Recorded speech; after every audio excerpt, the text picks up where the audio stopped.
lahat ng bayani na bibigyan ng monumento o nababasa sa libro. Ang iba sa kanila sa barangay namumuno. Ngayong bisperas ng Pasko, ito ang aming regalo. Ang ating mga magigiting na barangay heroes.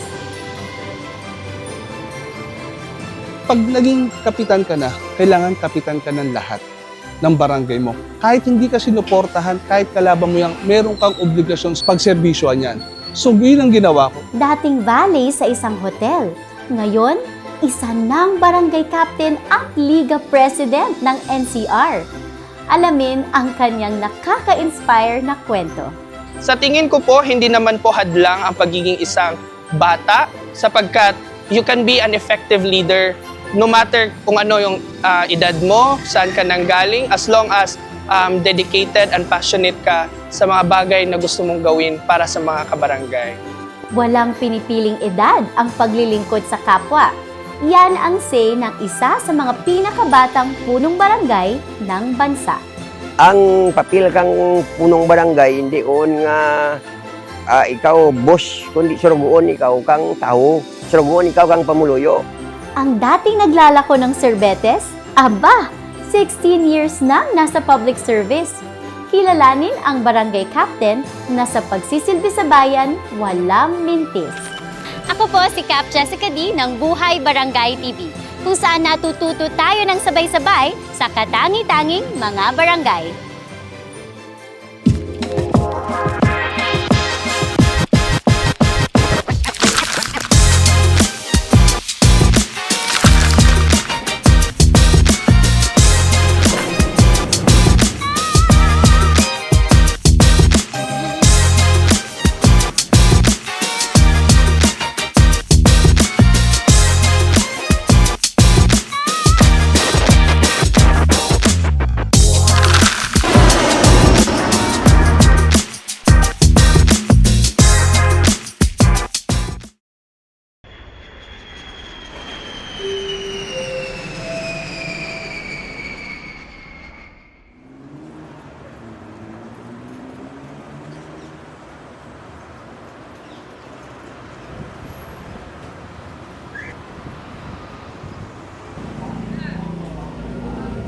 Ako si Darwin Fernandez, ang kasalukuyang barangay captain dito sa Barangay Barangka Drive.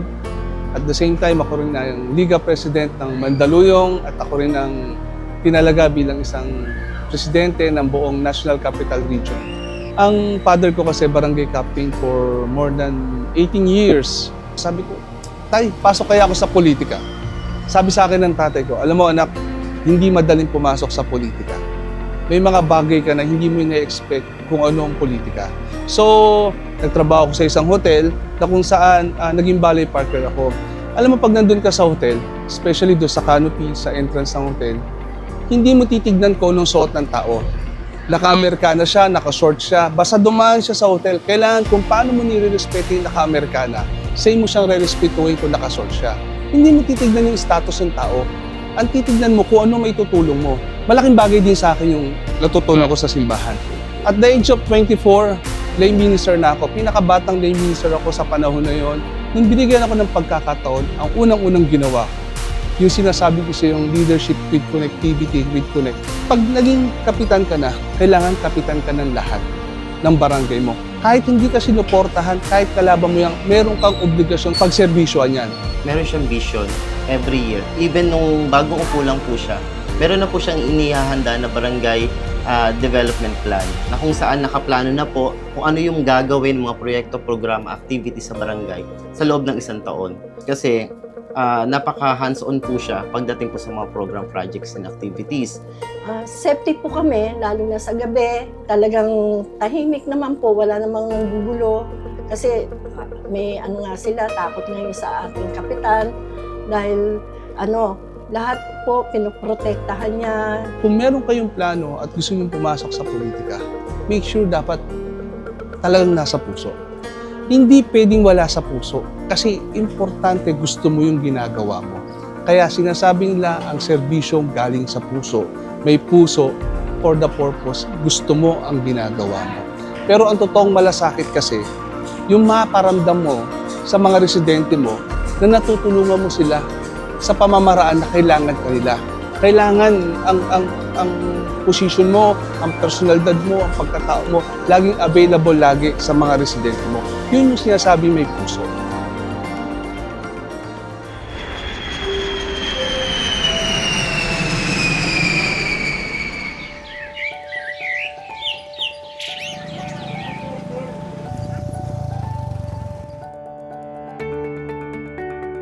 Maayong buntag, ako po si Kapitan Louis James Cesar Haminal, 25 taong gulang at isa sa mga pinakabatang punong barangay ng ating bansa. I was highly influenced and inspired by my late grandfather who also served as a punong barangay for 20 long years sa Barangay 9. At meron po akong idealismo at prinsipyo at plano para sa bawat pamilya dito sa Barangay 9. Kaya mas pinili ko pong tumakbo bilang isang punong barangay. Pag nasa posisyon ka, mas malawak yung scope at coverage ng iyong matutulungang mga tao, lalo na dito sa aming barangay.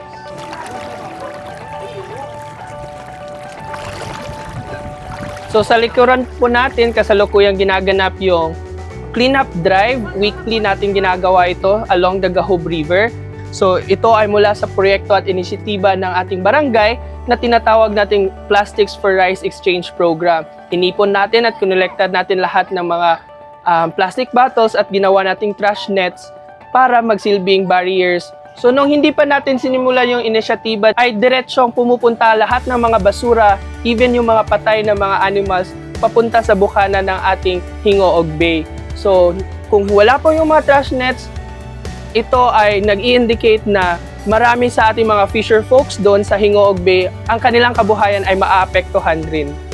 Halos lahat po ng programa niya ngayon ay bago po sa akin. Katunayan po yung health insurance, ito po yung solar na sa barangay. Kahit ganun ang edad niya compare sa amin. Pero nakita namin may potential kasi siya. Taas noo kami para sa kanya. Sa totoo lang po, ako ay nasurpresa na tinatanggap na pala ng ating komunidad at ng ating mga kabarangay ang mga lider na mas nakakabata sa kanila. Sa tingin ko po, hindi naman po hadlang ang pagiging isang bata sapagkat you can be an effective leader no matter kung ano yung edad mo, saan ka nanggaling, as long as dedicated and passionate ka sa mga bagay na gusto mong gawin para sa mga kabarangay.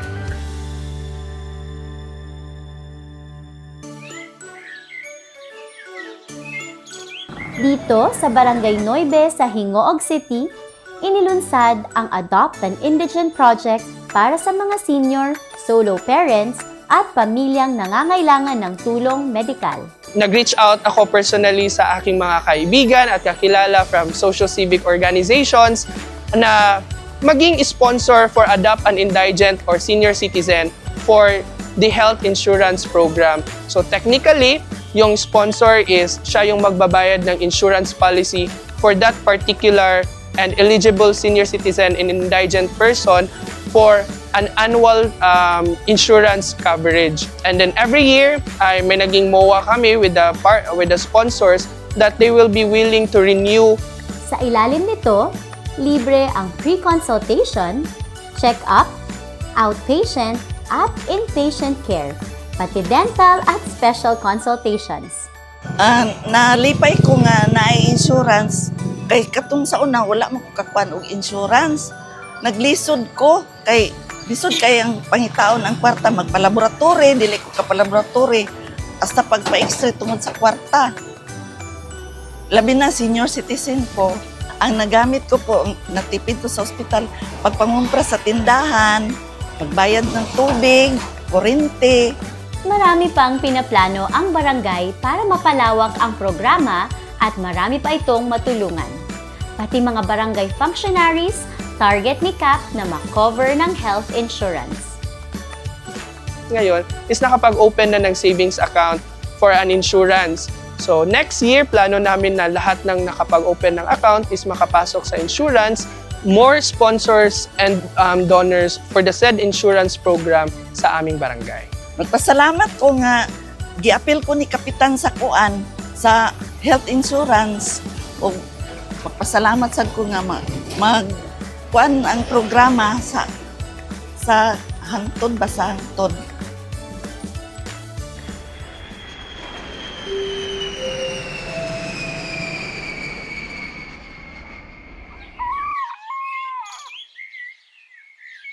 Ako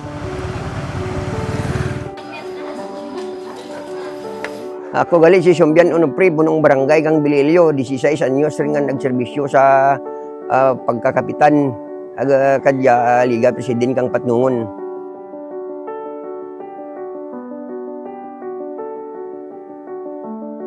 Ang istorya ko lang nga pag-abot ko ron didya sa Bililio, ang pag-abot ko ron nga didya ako, ay taga Sanusi ako mo.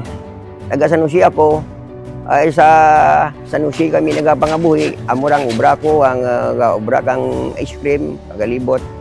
Ti, tunggad nga taga-ridyaman ang mga pamilya ko. Nag-iikot siya dito sa town namin, nagbibenta ng ice cream or tinatawag nating sorbetes. Ang grabe from nag-iikot ng sorbetes, tapos biglang ano na ngayon, naging kapitan, naging presidente pa ng mga kapitan sa Patnongon.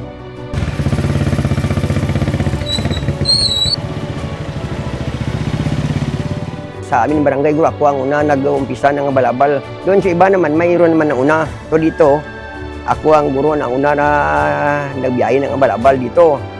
Di, ang dalan niya kung una, lisod mo. Yang mga obra ng mga tao diya, nagapanahi, nagapawid, na alam mo yung pawid. Pawid.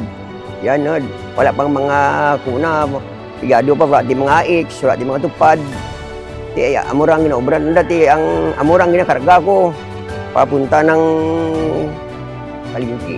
Yan ang tinatinda nila Hindi kisa mo hindi ang problema kisa kung hindi siguro mabakal mong paabot sa mabigya dahil hindi mabakal duro bay.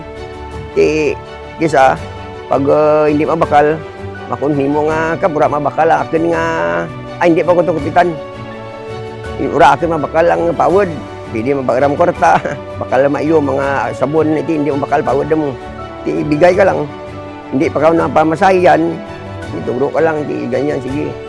Ang mga programa ko kuna rin ti kuna hindi pa diyan mo simentado. Ang una ko gid tutukan nga pasiminto ko diyan ang dalan, hindi na pasiminto ko man. Kauna mabedlay magkwan lang sa suba. Bubon lang blaga, bubon lang. Ti kaya ti duror ni mga may mga tangkiran. Ti kadya gani kuan ko kawatir supply nga di kuryente bla. Ti amo pagid ang plano ko nga kun makuan ko riya. Pinakabahal gid nga na bulig ni Kap Sumbian sa pumuluyo kang Bilya Ilyo, amo ang pagpasar na kang ordinansa nga bawal ang mga tawo magpalingin. Ang ordinansa nga partibla sa peace and order, diyan kra nga ordinansa ginbawal na ang pagpalingin. Hindi ginabawal na ang pag-inom sa kalsada, ginbawal na ang pag-inom sa mga tiyanggi. Pagkaabot sa alas 9, tanan gid nga mga nagainom, ura ka ti makita sa mga tiyanggi, sa mga dalan, kay riagin pasar gid nga ordinansa. Si Kap Sumbian, pagkakilala ko sa kanya, mabait na tao. Of course, at number one talaga is may paninindigan na tao, may isang salita. Kaya siya siguro napili na barangay kapitan ng kanilang barangay kasi may isang salita siya. Mabait na tao at matulungin. Hanggang gusto pa ng tao Kung kailangan ka pa ng tao, ako, mga bata ko na mga naman may mga trabaho naman. Pero sa ngayon, kailangan pa ko ng mga tao.